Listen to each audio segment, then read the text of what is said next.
स्वागत है आप सभी का दृष्टि आईएएस के टुडेज जी के प्रोग्राम में। प्रोग्राम की शुरुआत करते हैं दिए गए अभ्यास प्रश्न के साथ। हमने अभ्यास प्रश्न में पूछा था, निम्नलिखित में से किस देश ने हाल ही में घोषणा की है कि वह हिंद प्रशांत तकनीकी दूत नियुक्त करेगा। विकल्प थे इजराइल, चीन, जापान या यूनाइटेड किंगडम। तो प्रश्न का सही जवाब है डी यानी कि यूनाइटेड किंगडम। आइए अब एक्सप्लेन सेक्शन से इसको समझते हैं। हाल ही में ब्रिटेन के विदेश सचिव ने घोषणा की है कि ब्रिटेन भारत प्रशांत क्षेत्र में एक तकनीकी दूत नियुक्त करेगा, इसलिए विकल्प डी सही है। यह यूके द्वारा घोषित किए जाने वाला अपनी तरह का दूसरा दूत है।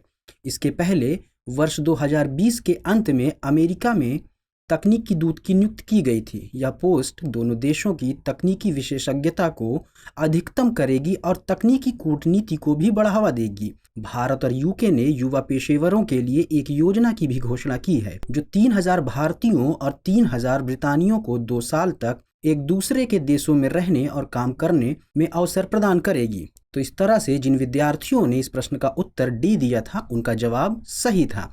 आइए आज के एपिसोड की शुरुआत करते हैं पहले प्रश्न के साथ। निम्नलिखित में से कौन सा पुष्प पोर्टल की भूमिका का सबसे अच्छा वर्णन करता है।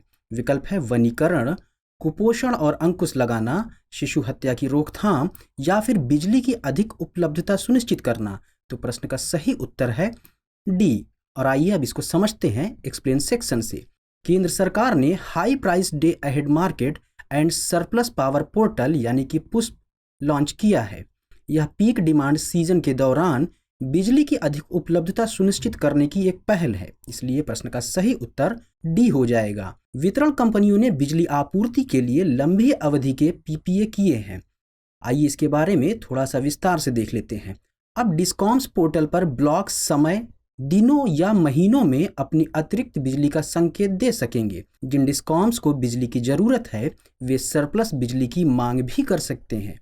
नया खरीदार नियामकों द्वारा निर्धारित परिवर्तनीय शुल्क यानी कि वीसी और निश्चित लागत यानी कि एफसी दोनों का भुगतान करेगा। एक बार सत्ता सौंपे जाने के बाद मूल लाभार्थी को वापस बुलाने का कोई अधिकार नहीं होगा, क्योंकि संपूर्ण एफसी देयता भी नए लाभार्थी पर स्थानांतरित हो जाती है। नए खरीदार की वित्तीय देनदारी अस्थायी आवंटित या हस्तांतरित बिजली की मात्रा तक सीमित होगी। इसके डिस्कॉम्स पर निश्चित लागत का बोझ कम होगा और सभी उपलब्ध उत्पादन क्षमता का उपयोग करने में भी सक्षम होगा।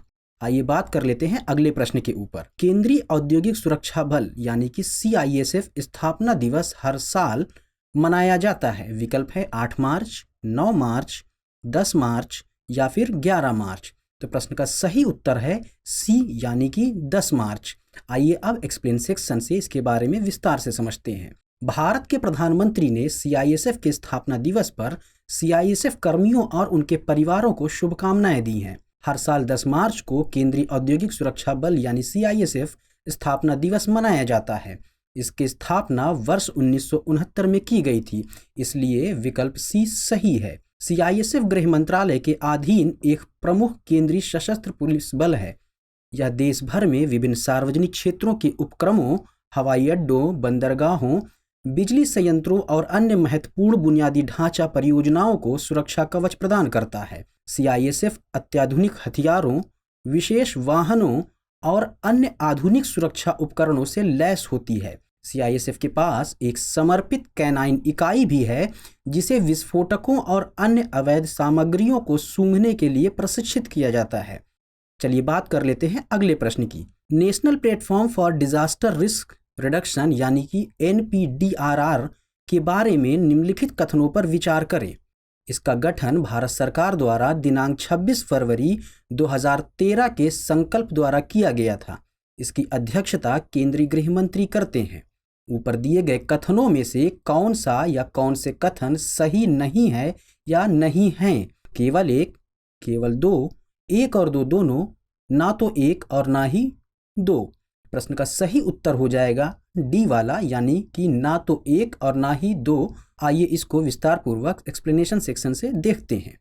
हाल ही में भारत के प्रधानमंत्री ने NPDRR का गठन भारत सरकार द्वारा 26 फरवरी 2013 के संकल्प द्वारा किया गया था, इसलिए कथन एक सही है।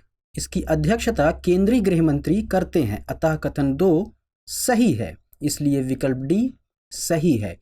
एनपीडीआरआर के अन्य सदस्यों में 15 कैबिनेट मंत्री, नीति आयोग के उपाध्यक्ष, प्रत्येक राज्य या केंद्र शासित प्रदेश के आपदा प्रबंधन के विषय से संबंधित मंत्री आदि शामिल हैं।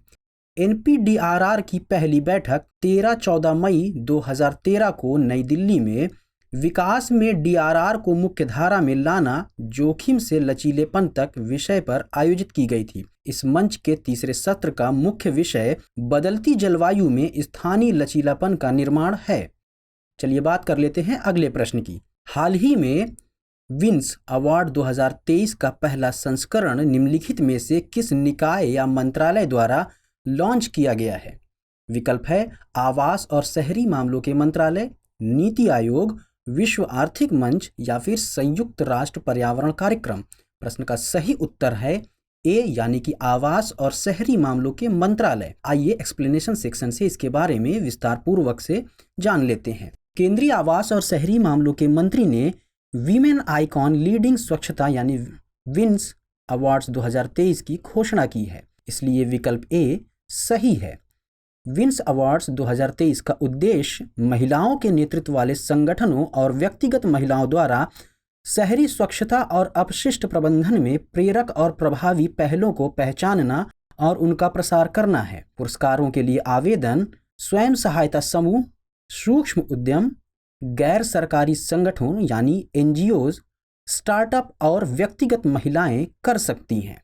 चलिए बात करते हैं अगले प्रश्न के ऊपर। निम्नलिखित में से कौन सा निसार उपग्रह के संबंध में सही नहीं है? यह एक 12मासी पृथ्वी अवलोकन मिशन है। यह 2023 में लॉन्च के लिए निर्धारित है। नासा और इसरो संयुक्त रूप से इस पर काम कर रहे हैं। यह पहला उपग्रह मिशन है जो 2 माइक्रोवेव बैंडविड्थ रेंज में राडार डेटा एकत्र करेगा। प्रश्न का सही उत्तर है बी यानी 2023 में लॉन्च के लिए निर्धारित है। आइए एक्सप्लेनेशन सेक्शन से इसके बारे में विस्तार पूर्वक जानते हैं।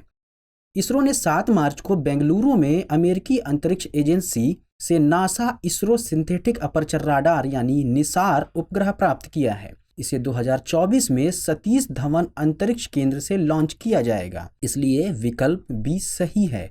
नासा और इसरो संयुक्त रूप से सभी मौसम पृथ्वी पर्यवेक्षण मिशन यानी निसार पर काम कर रहे हैं।